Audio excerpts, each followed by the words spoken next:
assistir.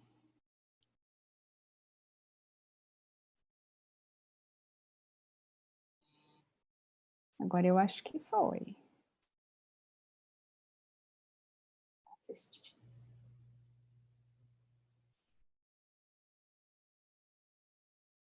Vocês estão me ouvindo? Pessoal aqui do Zoom? Sim, estamos ouvindo bem. Estou te ouvindo. Estamos online. Estamos online. Suelma e Silvia, ambas elegantes aí. A gente se preparou? Bom. Se preparamos.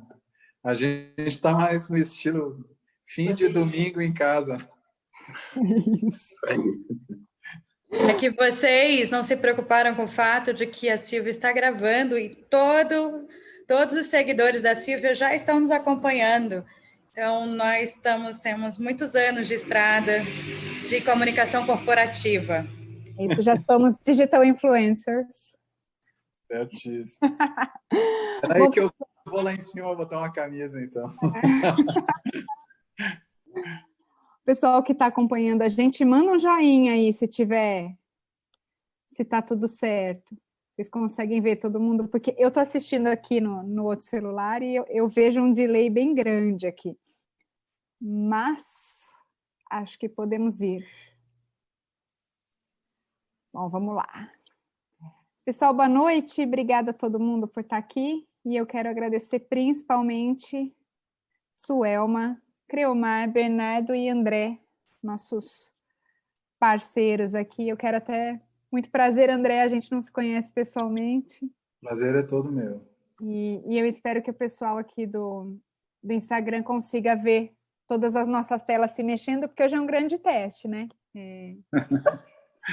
Na terça-feira eu tenho uma live com o embaixador da Austrália e ele não usa o Instagram, e aí isso me obrigou a procurar outras ferramentas, e eu acho que pode ser uma excelente oportunidade para a gente encontrar mais gente, sabe?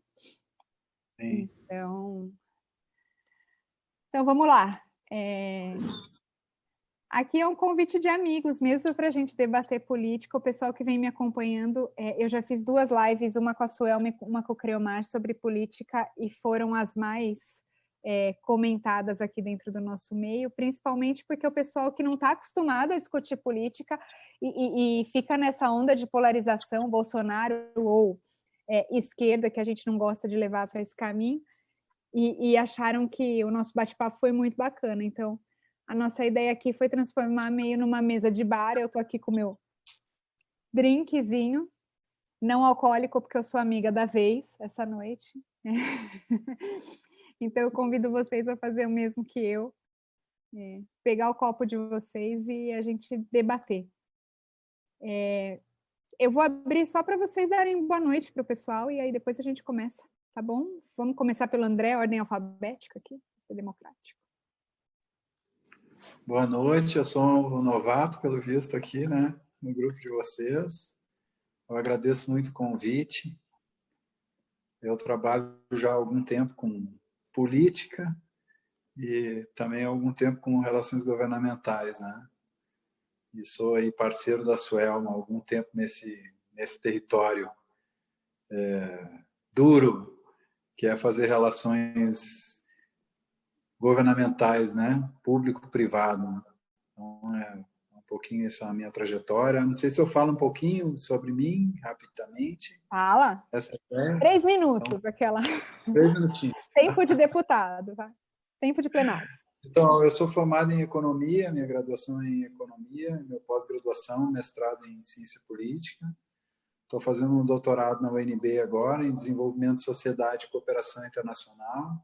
Eu trabalho numa empresa petroquímica, chama Inova, é uma empresa que tem planta no Sul e planta em Manaus, e uma sede em São Paulo, né? Já tenho 30 e poucos anos aí de atuação na política, no lado público, de prefeitura a governo federal, e no lado privado, na empresa que eu estou hoje, né? Eu estou há 15 anos nessa função aí, última, em empresa privada, e fiquei uns 20 anos, mais ou menos, atuando no setor público, né? Na política, então, dos 2 lados do balcão. Bacana. bacana, André, obrigada. Para o pessoal que está aí comentando, eu não consigo responder para vocês, por causa da plataforma que a gente está usando, mas eu consigo ler. Então, vocês podem nos mandar perguntas que a gente vai tocando aqui durante a conversa. E agora eu passo a bola para o Bernardo, sócio. Boa noite, todo mundo. Boa noite, Silvia, Suelma, André. André, eu também não conheço pessoalmente, mas já temos algo em comum, que eu também sou economista de formação, André. E ao longo dos últimos anos, trabalhei aí nesse nexo entre governo e setor privado, inicialmente atuando dentro de governos, atuei no governo americano, no governo brasileiro, fiz toda uma carreira acadêmica de mestrados na área de relações internacionais e diplomacia, trabalhei para organismos internacionais e, mais recentemente, atuando aí na liderança de algumas associações industriais, eu fui presidente da Associação Brasileira de Bioinovação por quase 5 anos. Mais recentemente, eu assumi a liderança do Simprefert, que é o Sindicato das Indústrias de Fertilizantes, né, os produtores nacionais de fertilizantes também estão, basicamente, indústrias químicas e mineradoras, atuando aqui no Brasil, e também sócio aí da Silvia na Think Brasil, e ela que vem fazendo aí um trabalho maravilhoso aí, liderando essa parte de debates e lives. Então, hoje eu venho aqui só contribuir um pouco para esse trabalho que ela já vem liderando aí muito bem. Então, parabéns, Silvia, e obrigado aí por organizar esse... Não sei como chama isso, se é live, se é webinar, vou chamar de bate-papo. É quase uma conversa de bar, se a gente pudesse falar de política no bar, e aí é o que eu passo para o Creomar, que é o nosso cientista político que faz análises fora do bar, mas aqui ele vai só dar opinião. Vamos lá, Creomar. Silvia, boa noite, obrigado aí pelo convite de estar aqui nesse domingo conversando. Prazer aí escutar o André, escutar o Bernardo, né? Sempre bom receber as saudações das pessoas, elas mencionarem a gente quando vão falar. Então, esse é o momento da gente poder conversar um pouquinho e, em uma situação tão importante quanto essa, reforçar, né, a necessidade da gente debater esses temas, tentando fazer isso desapaixonadamente. Para quem não me conhece, meu nome é Creomar de Souza, eu sou historiador de formação, migrei para a ciência política depois, né, mestrado, fiz mestrado em Relações Internacionais da UNB, fui bolsista do Departamento de Estado do governo americano por 2 ocasiões, estudando tomada de decisão, lobby, e hoje estou na reta final do doutorado em política comparada, né? Então é um prazer estar aqui. Obrigado mesmo. Boa noite a todos. Para fechar, Suelma, nossa musa do Helgov aqui. Boa noite, Silvia. Todas as vezes que você me convida, eu aceito e depois eu descubro o que é, né? Mas fiquei super feliz de encontrar tantos amigos juntos. E eu nunca me apresentei, então vou aproveitar e me apresentar para os teus seguidores no Instagram. Eu sou internacionalista de formação, bacharel em Relações Internacionais pela UNB. Estudei Política Internacional e Comparada no mestrado, mas também Cooperação Internacional, que eu insisti em fazer 2 vezes, e estudei o papel dos mercados emergentes nos processos de governança global, comparando Brasil e China no doutorado, dentro do programa de ciência política, né, na Paris 1, todo mundo chama vulgarmente de Sorbonne. E hoje estou atuando na área de relações governamentais, mas assim como o André, assim como o Bernardo e como o próprio Creomar, estive em todos os lados. Eu estive no governo brasileiro, eu estive em associação, eu estive em ONG, eu estive na ONU e estive na academia, coordenei, ninguém sabe dessa história, vou abrir essa só para os teus seguidores, Silvia, fui coordenadora de graduação de Relações Internacionais no UDF, fui professora do programa de pós-graduação em América Latina por culpa do CREOMAR, lá na Católica de Brasília. Então, tenho essa trajetória que estive sentada na mesa da relação público-privado por 20 anos e fiquei trocando de cadeira. Muito por isso também, muito próxima da lógica de como atuaram o Bernardo e o André. Obrigada pelo convite, boa noite.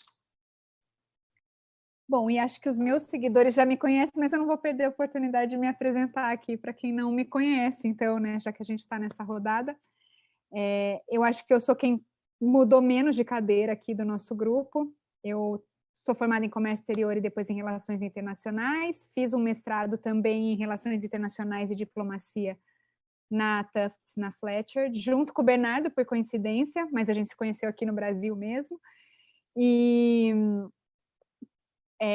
passei 15 anos fazendo relações governamentais para o Sindicato dos Defensivos Agrícolas, os vulgarmente chamados de agrotóxicos, e eu vulgarmente chamada de menina veneno por algum tempo, então tá tudo bem. Até gosto um pouco dessa vibe aí para a gente discutir esse tema. Mas hoje a gente vai falar de política.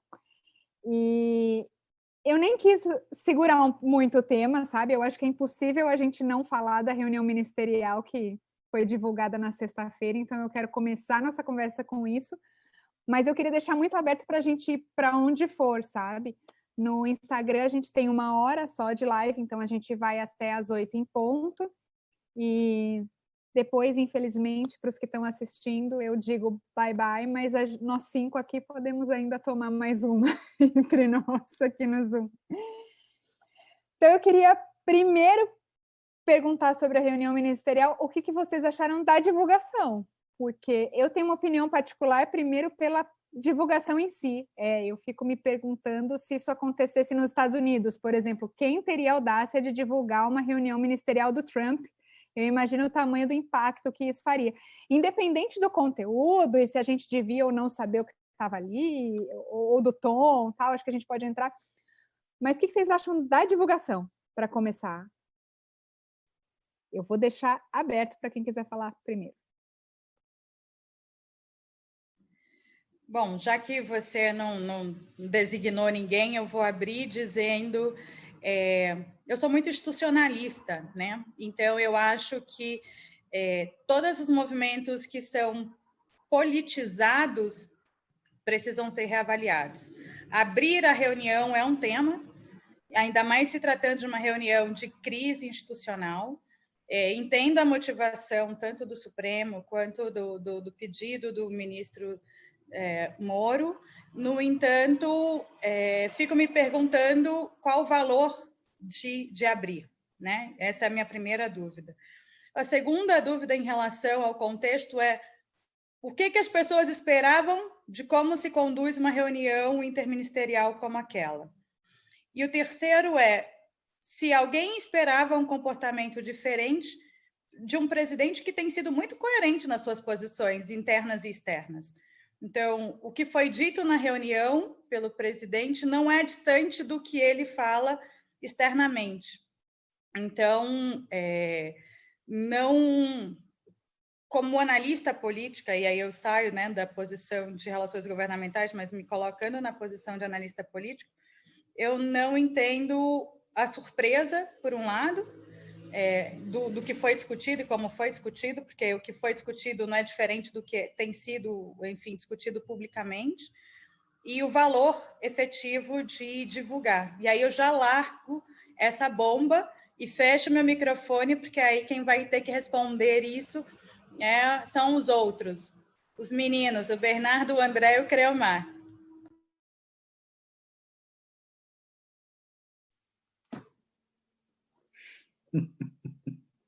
Vou segurar a granada, posso, Silvia? Manda ver. Então, começando pelo tema, então, na sequência proposta pela Suelma, sobre a questão de abrir e não abrir. Eu acho que afastando a questão jurídica, porque ela, como a gente viu ao longo da semana anterior, que antecedeu aí a abertura do vídeo, a divulgação do vídeo, houve teses para vários lados, né? Então, assim,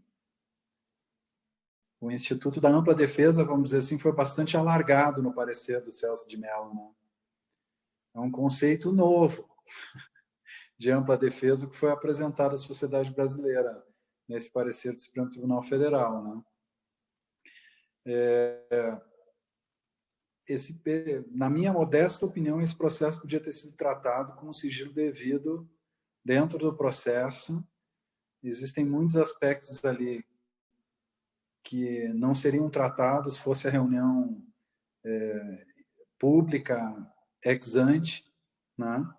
Então, tratava-se, na minha modesta opinião, de uma reunião ministerial fechada. Eu já presenciei várias reuniões ministeriais, né?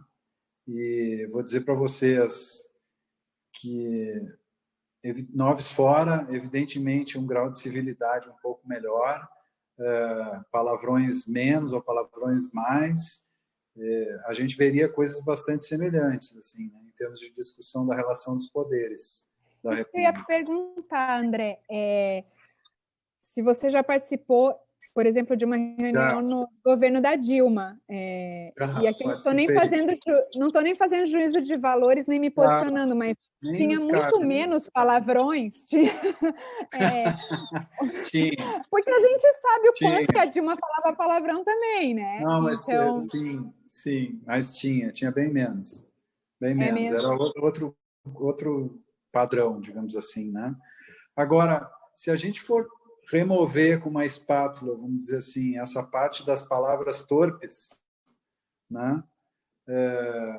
A sistemática de discussão, ela reflete muito o que acontece numa reunião ministerial, entendeu? Então, eu confesso para vocês que, fora essa questão, né, eu não fiquei muito surpreso com o que eu vi ali, não.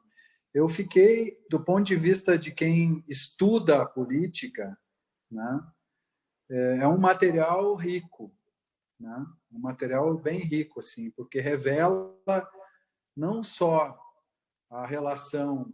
Aí eu fujo um pouquinho do roteiro, aliás, dentro ainda do roteiro da Suelma, né? Qual o valor, vamos dizer assim, que isso tem, não no sentido de qual o valor que tem do ponto de vista se é positivo ou negativo, mas qual o valor que tem para quem faz uma análise da política, para quem estuda isso, né? Fazendo um pouquinho de livre pensar aqui.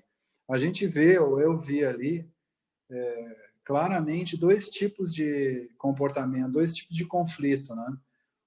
Um evidente, que está muito no que fala principalmente o presidente, né? Na relação com a imprensa, na relação com o Congresso, menos, mas na relação com o Poder Judiciário.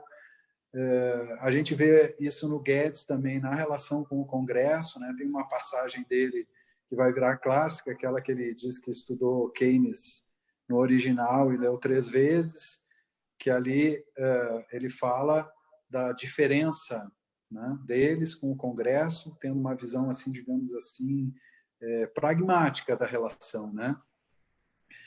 Tem essa frente de conflito, mas tem, e isso para mim é a parte mais rica do material, vamos dizer assim, uma clara revelação dos conflitos internos dentro do governo Bolsonaro, né? Então, parece ter uma certa unanimidade no que diz respeito a valores, né? Pelo menos aparentemente ali, no que apareceu no vídeo, e tem um conflito claro entre a ala liberal, vamos dizer assim, né? Guedes, presidente do Banco Central, os presidentes dos bancos, né? Que ainda continuam no diapasão ali da agenda liberal, da agenda de reforma, da agenda estruturante, da não intervenção, enfim, e tem uma posição que está localizada nos generais, fundamentalmente no Braga Neto, secundada agora pelo Marinho, né? Em certa medida, e por um ou outro ali que fala vez ou outra, né? Mas tem uma clara divisão nesse sentido ali no governo, e ela é bem intensa, pelo que a gente consegue ver na reunião, né? Então, isso é um elemento importante que eu também trago aí para a gente discutir, né? Essa organização, esses conflitos internos do governo, dá para a gente ver nesse material ali, né? Novamente, Noves fora, né? Tem um outro aspecto que é o aspecto conflito Moro-Bolsonaro, né? Isso ficou patente para mim no desenrolar da reunião, embora o presidente fale, não falei na Polícia Federal, não fiz intervenção, não. É claro que toda aquela fala dele, tratando do tema, não, os ministros não estão me acompanhando publicamente, os ministros estão botando a cabeça dentro da toca, né? Esse processo, essa discussão, ela vai avolumando em direção à questão, ao final, da segurança, né? Da famosa segurança, da famosa retirada do delegado da Polícia Federal. Então, é um crescendo. Quer dizer, sobre esse aspecto, aí a gente pode pensar, né, num valor, digamos assim, né, para que a população entenda, a sociedade entenda. É difícil pegar só um trecho, só aquele trecho da segurança do Rio, e entender todo o fio que se desenlinha ali, né? Porque desde o começo ele vem pautando um enfrentamento ali, uma linha de disputa com o ministro Sérgio Moro, né? Então eu traria assim esses 3 blocos, assim, vamos dizer, né? Temáticos, né? E um quarto que a gente separa, que aí são, digamos assim, as palavras pouco recomendáveis. Acho que é um pouco por aí que a gente pode começar. Bom, eu concordo contigo, André. Eu queria adicionar alguns componentes aqui. Eu queria comentar sobre a primeira fala do Guedes, que ele já anuncia a reeleição, a candidatura à reeleição do Bolsonaro, e aí eu quero muito ouvir o Creomar sobre isso.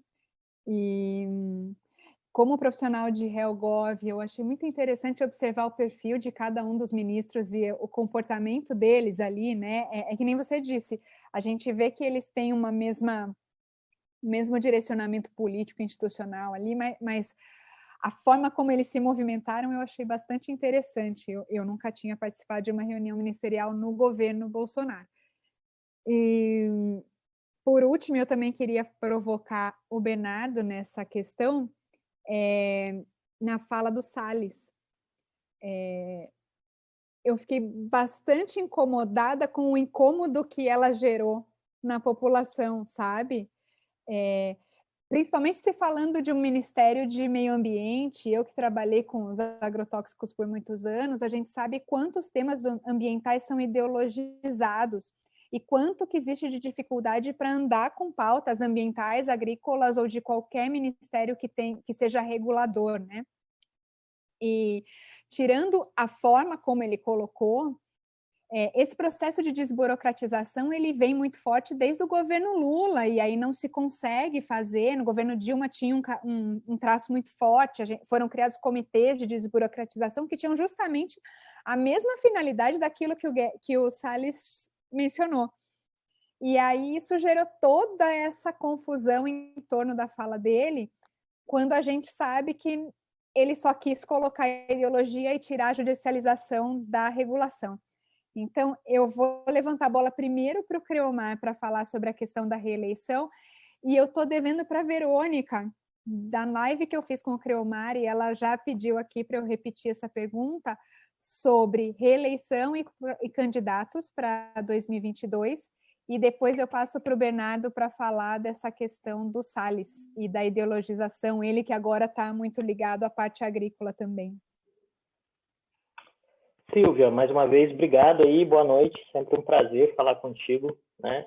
Com essa rapaziada tão inteligente, perspicaz aqui, jogando essas informações legais. Eu creio, só dar um pitaquinho antes da gente seguir, dei um chute no meu tripé aqui, mas tá tudo bem. Eu creio que uma coisa importante que a Suelma falou ali, naquele primeiro momento, que é, a reunião surpreende? Não surpreende, gente. Porque é isso. né? Bolsonaro é isso, e, em algum sentido, quando você parte para um processo de análise frio do fato, nós temos que é o fato de Bolsonaro ser assim que não impede, nesse exato momento, que ele derreta, né, abaixo dos 25%, 26% de popularidade. A gente não sabe se isso vai acontecer no futuro. O que me parece é que o vídeo traz, em algum sentido, um marcador de espírito do tempo que ajuda a dividir a sociedade, que é tudo aquilo que Bolsonaro fala é interpretado por aqueles que estão desencantados com as instituições como sendo verdade. Eu creio que esse é o ponto que talvez uma parte considerável da sociedade brasileira, os mais educados, né, os mais brancos, a turma que cresceu nos bons bairros, estudando em escolas caras, né, e muito educados, mas sempre muito dispostos a ignorarem pessoas que não estejam naquele mesmo padrão, né, deles, acabam fazendo. E, nesse sentido, me parece que eu acho que é cedo para qualquer diagnóstico que diga que o vídeo ajuda Bolsonaro a ser reeleito. Acho que isso é grito de torcida, tá? Mas, efetivamente, o presidente é competitivo. E é competitivo porque ele conseguiu ajustar uma narrativa que é bastante clara e bastante objetiva, que é dizer o quê? Que é, efetivamente, falar, olha, o Brasil não funciona porque tem uma elite que quer...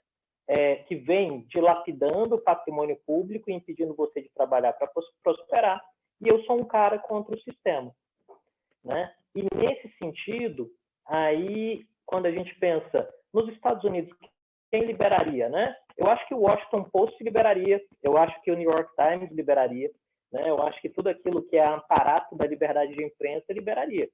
A questão fundamental é que esse é um país que não é livre, esse é um país que, de fato, não há, tirando o verniz do institucionalismo, não há uma preocupação, de fato, com as instituições, né? Não dá para a gente dizer que algum político indignado com os impropérios e as palavras ríspidas ditas durante a reunião, isso tem um nome, né? Isso é hipocrisia. Então, assim, a turma faz a mesma coisa. O André já deu aí o testemunho ocular dele, talvez numa incidência menor de palavrões, mas os palavrões estão lá. E me parece que o vídeo é benéfico para Bolsonaro, no sentido tentando voltar na pergunta da Verônica no dia da live, me parece que o vídeo é benéfico para Bolsonaro no que fortalece a agenda de que é um homem contra o sistema e é um homem que se importa. Se você não está na parte dele, né, da sociedade, você vai ter um problema, efetivamente. Mas se você está na parte dele, da sociedade, de fato, para você está funcionando bem, né?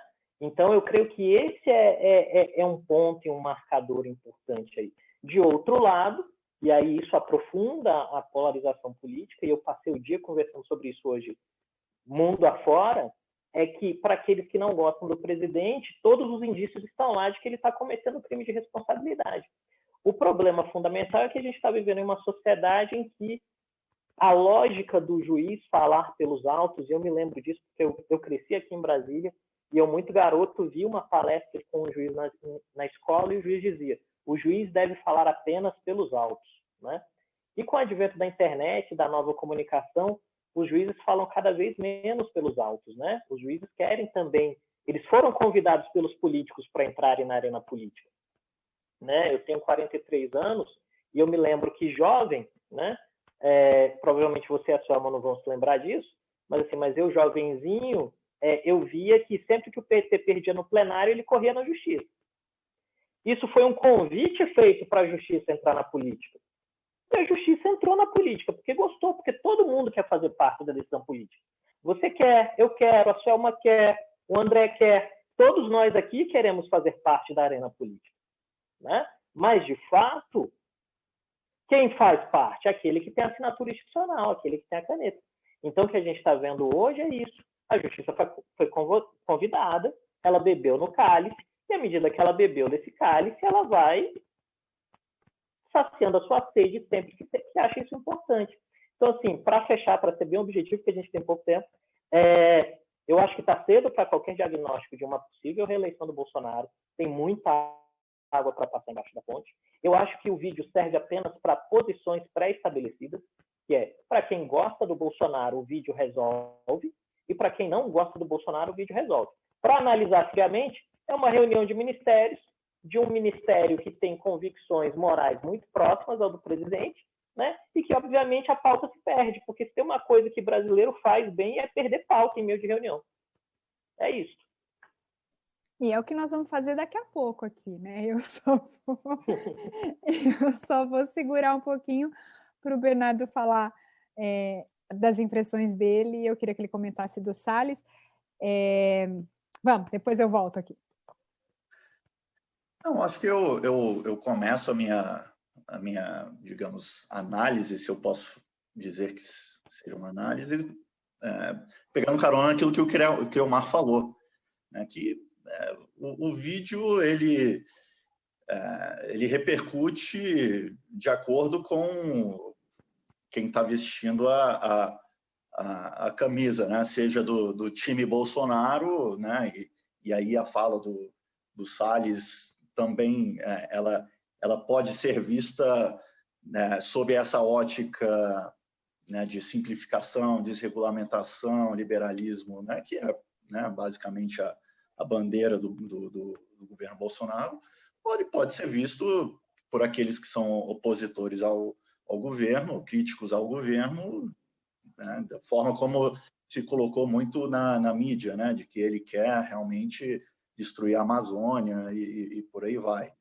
né? Então, eu particularmente conheço, né, tendo diversas vezes me reunindo com o Salles e tido, né, trabalhado em desregulamentação de vários setores ligados ao meio ambiente, falando aí de biodiversidade, biossegurança, né?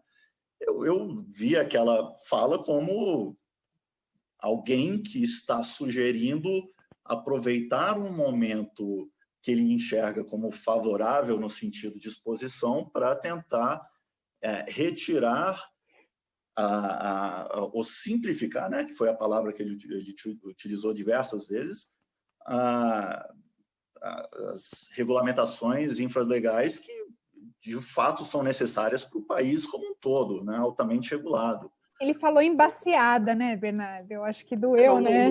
O problema foi assim, e obviamente o que foi dito ali na reunião foi dito num ambiente privado, né, entre ministros, né, e diversos ministérios. E também, obviamente, influenciado pela, digamos, forma como o próprio Bolsonaro se expressa, usando termos mais chulos ou por aí vai. Quando você fala em baseada ou, como é que ele colocou lá, passar boiada, né, faz uma alusão aí à pecuária, à questão de desmatamento, né, que num ambiente privado, né, não teria a repercussão que teve. Agora, quando se jogou isso na mídia, eu acho que realmente, né, aquilo soou muito mal. E eu tenho certeza que ele não falaria aquilo daquela forma se, né, tivesse num ambiente de publicidade maior, não privado, né? Então, eu acho que foi uma fala colocada de uma forma que eu não colocaria, mas entendendo, sim, que o país precisa simplificar, e simplificação não quer dizer, né, permitir desmatamento ou qualquer coisa, muito pelo contrário, né? Todos os trabalhos de simplificação visam aí melhorar o ambiente para que empresas e as partes interessadas possam cumprir com as suas obrigações legais. E não é por simplificar que isso vai permitir um maior desmatamento e por aí vai. Então, essa é a minha leitura bastante rasa, até porque, assim, eu confesso que eu não li ou ouvia na íntegra o vídeo, né? Eu só li o que foi colocado na mídia. Eu vou voltar a bola para a Suelma. Obrigada, Bernardo. Quero só fazer duas observações sobre essa questão ainda da reunião. Primeiro que eu ouvi muito, e aí eu acho que a Suelma é uma que pode falar muito, porque ela trabalha na iniciativa privada hoje. Eu ouvi assim, olha, o Moro só ficou melindrado porque ele nunca trabalhou na iniciativa privada, porque ele não sabe o que é ter chefe, ele nunca apanhou em reunião de chefe e tal. E, na minha opinião, isso é uma postura mais anos 80, começo de 90. Acho que hoje um chefe, se fizesse aquilo, também poderia ter alguns problemas de assédio moral. E acho que a Suelma pode falar sobre isso. Outra coisa, uma coisa que me impressionou também foi a profundidade que os temas foram tratados ali. Eu sempre tive a impressão, e de tudo que eu convivi no governo, é que as coisas eram um pouco trabalhadas antes da reunião, para que na reunião só se desse a palavra final. Isso mostra também um distanciamento dos ministros com o presidente, porque muitos temas estavam sendo tratados ali de primeira, né? A gente via que muitos dos ministros não têm essa interface frequente com o presidente. Isso me causou um certo estranhamento. E aí eu passo a bola para a Suelma com essas duas buchas aí. Eu concordo um pouco com você de que talvez tenha tido aí uma falta de linguagem e alinhamento, né? E por que eu falo isso? Porque não só no setor privado, em qualquer lugar por onde eu passei, seria necessário um alinhamento prévio, um compartilhamento de informação prévia e um alinhamento, digamos, entre o líder máximo e a sua equipe, né? Que é, no caso do Poder Executivo, o presidente da República e seus ministros. Então, independente de posicionamento A ou B, ou me afiliando ou não, ou dando minha opinião a favor ou contra, fato é que há um desalinhamento. Isso é patente, esse desalinhamento ele é causado por uma falta de liderança. Claramente, a Casa Civil não está exercendo, não estava até então, né? E é a primeira reunião que chamam, e a reunião aberta. O vídeo demonstra isso, demonstra que estavam absolutamente desconectados, mas não precisavam, para quem vem acompanhando a política brasileira, efetivamente não precisavam lançar esse vídeo, porque quem está no dia a dia do acompanhamento, o Creomar e o André sabem perfeitamente disso, não haveria uma expectativa de que fosse diferente, porque o número de decretos, o número de normativas, o número de decisões que foram tomadas e que não foram tomadas demonstraram uma clara falta de liderança. Mas eu queria trazer um outro ponto, porque ninguém vai pensar nisso e o Creomar vai me acompanhar nessa análise. Passou despercebido de todo mundo uma discussão que o Ernesto propõe, o ministro das Relações Exteriores, e que me pareceu pertinente, e que, como internacionalista, eu não queria deixar isso de fora, que o Ernesto anuncia que o mundo pós-Covid será um mundo tão diferente quanto o mundo pós-Segunda Guerra Mundial, e que um novo ordenamento do sistema internacional será necessário para isso. Nesse diagnóstico, eu concordo com o chanceler, e realmente assim será. A segunda parte da fala dele, ele diz: o Brasil tem condições de estar nesse diálogo como nunca esteve. E aí, a partir daí, eu vou querer que o Creomar me ajude nessa empreitada, resgatando um pouco da memória da história da política externa brasileira, porque não é fato. Não é fato porque o Brasil foi muito ativo nas Ligas das Nações, não é fato porque o Brasil foi muito ativo na Constituição da ONU, não é à toa que o Brasil faz a abertura da Assembleia Geral da ONU todos os anos. É graças ao posicionamento de Oswaldo Aranha. Então, é mais fácil que o Brasil, que abriu mão de seu protagonismo na governança global, que vinha exercendo por toda a tradição de política externa brasileira, por toda a tradição do Barão de Rio Branco, sem afiliação político-partidária, porque existem alguns pilares da formulação da política externa brasileira, que é uma tradição herdada pela liderança do Barão, e a gente abriu mão desse protagonismo.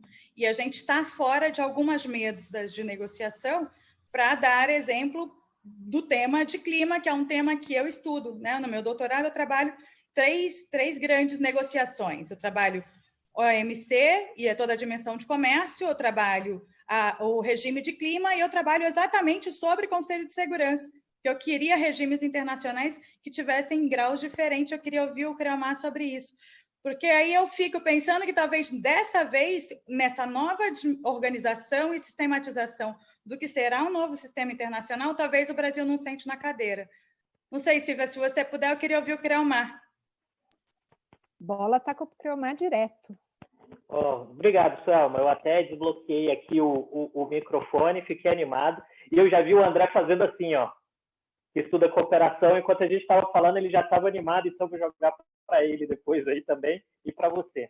Eu creio que a gente tem um problema quando a gente fala de todo governo que é novo. Isso em termos de métrica, de capacidade do governo de tomar decisões e fazer políticas públicas.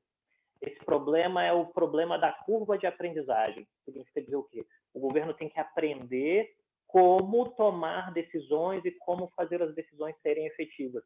E, normalmente, sempre que a gente tem uma troca, né, isso quer dizer, em democracias, tem um grupo que está liderando por muito tempo, e aí tem uma eleição, esse grupo político perde, vem um grupo político novo. O primeiro ano desse novo governo sempre é muito difícil, né?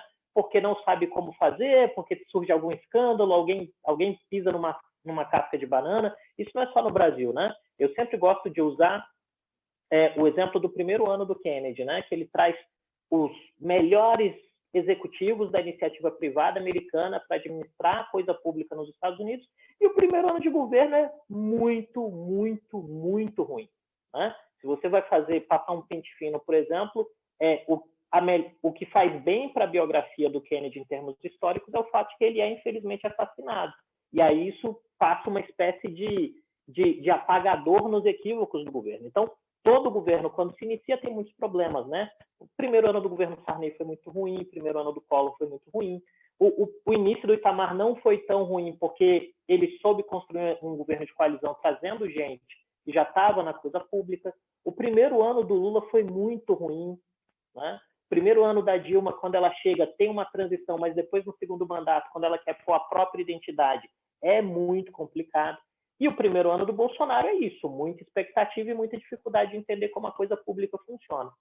Eu creio que aí isso se soma com um outro ponto, Suelma, bastante importante, que é o fato de que a galera não entendeu o peso da cadeira. Né? Assim, e eu não estou tocando aqui em palavrões e não sei o quê, todo mundo xinga numa reunião privada, é normal. Todo mundo não. Minha mãe e a mãe da Suelma provavelmente não xingam em reuniões privadas. Né? E aí, posso falar das duas que eu conheço, provavelmente, talvez as mães de vocês também não. Mas, assim, as pessoas vão chegar em reuniões privadas. E aí tem um elemento que é um mito que esse governo traz e que vem da nossa própria incapacidade como sociedade de entender o que é a coisa pública, que é, não, vamos governar como você faz na iniciativa privada. Gente, se tem uma falácia que é bem grande, né? Você estudar meia hora de política pública, meia horinha, né? Se precisar, eu te dou até uma dica de texto. Assim, meia horinha de política pública, lê a Celina Souza lá, você vai ver que iniciativa privada não tem nada a ver com o governo, porque o governo tem que resolver falha de mercado e falha de governo. Iniciativa privada sofre com falha de governo e vai lidar com falha de mercado, né? Então tem essa fraqueza. E aí vem com o fato também de que, tirando o Bolsonaro, que sabe se comunicar, mas se comunica só com um pedaço da sociedade, o restante do ministério não sabe se comunicar, né? Salles não sabe se comunicar, Weintraub não sabe se comunicar, e isso vai criando problemáticas. E quando a gente chega no tópico da fala do ministro das Relações Exteriores, tem um diagnóstico correto, mas a necessidade dele estar aderido com a turma ideológica. Então, ele faz o diagnóstico correto, que é, olha, o mundo vai ser diferente. Faz o diagnóstico correto, que é, o Brasil pode ser parte disso. E aí, no final, para ele não ser elogiado pela Globo, pela Folha ou por sei lá quem, ele vem e diz, olha, mas o Brasil pode fazer mais do que fez antes. E se você olha a história, o Brasil fez muito com muito pouco, né? O Brasil tem a melhor escola diplomática do planeta, porque nós não somos a locomotiva do sistema. Uma coisa é você dizer para onde o sistema vai quando você é locomotiva, se você é a China, se você é os Estados Unidos. Outra coisa é dizer para onde é o ritmo da coisa quando você está ali no vagão do meio. O Brasil é o vagão do meio, a gente não está nem na rabeira e não é locomotiva, não tem motor. Você vai controlando o fluxo para o trem não descarrilhar e dando a sua contribuição, dizendo, olha, diminui um pouquinho antes daquela curva ali que vai dar errado, né?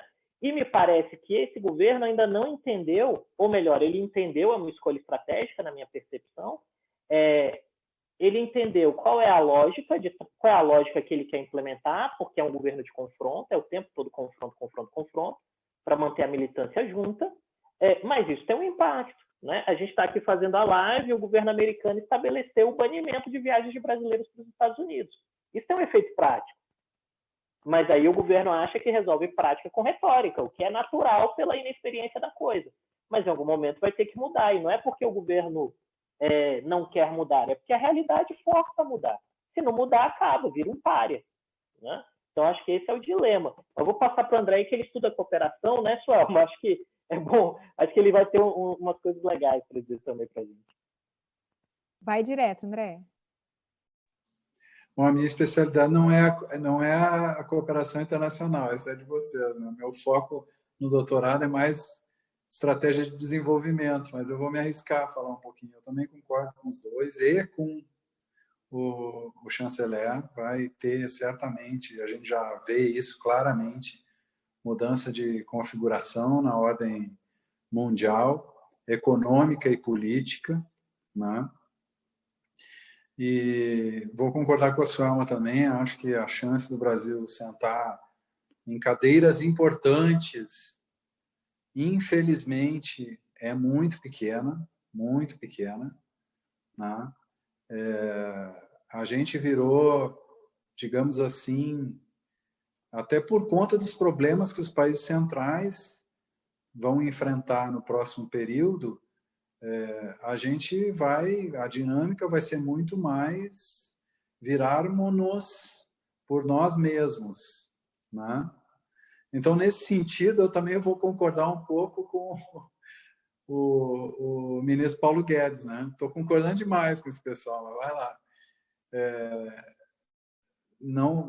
A hipótese de um plano Marshall que dê conta, né, dos problemas das crises específicas dessa região do planeta, a perspectiva é baixíssima, né?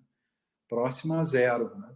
Cada um vai cuidar ali dos seus interesses mais diretos, mais próximos, né? Também tem um outro aspecto, um outro elemento desse ponto de vista, né, que eu queria destacar como economista, e aí meu colega economista pode me corrigir, não me deixar mentir, mas foi falado na reunião ali, especialmente essa turma que está mais relacionada com a área econômica do governo, mas também um pouco o Onyx, né, da expectativa de trazer investimentos para o Brasil, né?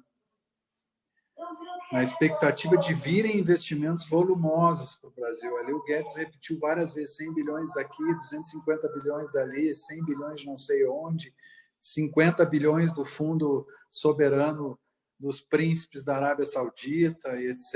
Né? Dizer, parece que tem uma certa dificuldade de compreender o que o Ernesto Araújo já compreendeu, mas tem uma visão otimista, né? de que se alterou essa ordem e com isso se alterou também, vai se alterar esses fluxos de investimento mundiais, né? O dinheiro de cada país central vai estar voltado muito mais para dentro do que para fora. Não sei, a Suelma é de uma empresa global, ela pode falar um pouco melhor sobre isso, né? Tem uma visão mais ampla disso aí, né? Mas eu acho que a gente vai enfrentar um problema até que o governo consiga se dar conta desse processo, né? E aí o Marinho fez uma colocação, o ministro de Desenvolvimento Regional, de Integração, ele fez uma colocação interessante, né? Ele diz assim, o preço do petróleo foi no calcanhar. Estou usando as minhas palavras, não as dele, né? Qual é a hipótese de quem está administrando essa redução brutal de faturamento do seu país, porque é disso que nós estamos falando quando a gente fala do Oriente Médio e do petróleo, né? Quem é que vai, nessa circunstância, manter essa proposta de investir em outras localidades? O cara vai resolver o problema dele lá dentro, né? Então, resumindo todo esse bloco, eu acho que tem se há uma nova ordem mundial, aí ela é uma ordem cada vez mais nacional, né? Cada vez mais local, né? E é importante a gente perceber isso rapidamente, né? Eu não vi isso na reunião ministerial, né? Eu vi exatamente o contrário, né? Uma perspectiva de uma esperança ali de que a ordem se mantenha inalterada nesse sentido, né? Acho que é um pouco isso. Eu quero concordar com o Creomar que a gente sabe que existem. Eu ainda sou um pouco da velha guarda aqui, né? Da ideia de uma sociedade estratificada, de que as sociedades são estratificadas por classes, né? E eu sou oriundo, o meu ensino básico todo foi feito em escolas públicas de periferia em Porto Alegre, né? Escolas estaduais. Então, a gente sabe que para cada estrato tem uma linguagem diferente. Ele fala na reunião, sempre aquela simbologia é para a base política dele, né? Nesse sentido, o impacto desse vídeo é um impacto indiscutivelmente, um impacto de consolidação dos 25% a 30% que ele tem, né? Nesse sentido, o vídeo é absolutamente coerente com o que ele vem trabalhando desde o início do governo. André, não são os palavrões, concluindo, não são os palavrões que vão fazer ele mergulhar num outro sentido, né? Acho que Desculpa te interromper, a gente tem 8 minutos aqui, mas eu queria puxar um gancho que você, Suelma e Creomar colocaram, e aí eu acho que dá para a gente levantar a bola para o Bernardo, inclusive, seu colega economista. Falando em nova ordem mundial, falando nessas questões todas do Ernesto, uma outra situação que passou despercebida, pelo menos não para a gente, mas para o público em geral, foi a demissão do Roberto Azevedo, da OMC, o pedido dele para sair da OMC. E eu acho que isso tem implicações muito grandes para a gente, tem implicações muito grandes para o comércio mundial. Ainda não tem um novo candidato e tudo mais, mas eu queria ouvir de vocês o que levou a isso e para onde vamos. E lembrando que agora temos 7 minutos, então, Bernardo está contigo, mas passa a bola para os outros logo depois. Eu prefiro passar a bola direto para os outros, até porque eu não sei qual foi a motivação da demissão do Azevedo, né? Isso, para mim, eu acho que tem muito mais a ver, dando a minha opinião muito mais leiga de quem não está sabendo por dentro as motivações deles, né? E o que vem por trás de tudo. Mas eu acho que tem um impacto muito maior para o sistema OMC e o sistema internacional do que para o Brasil, né?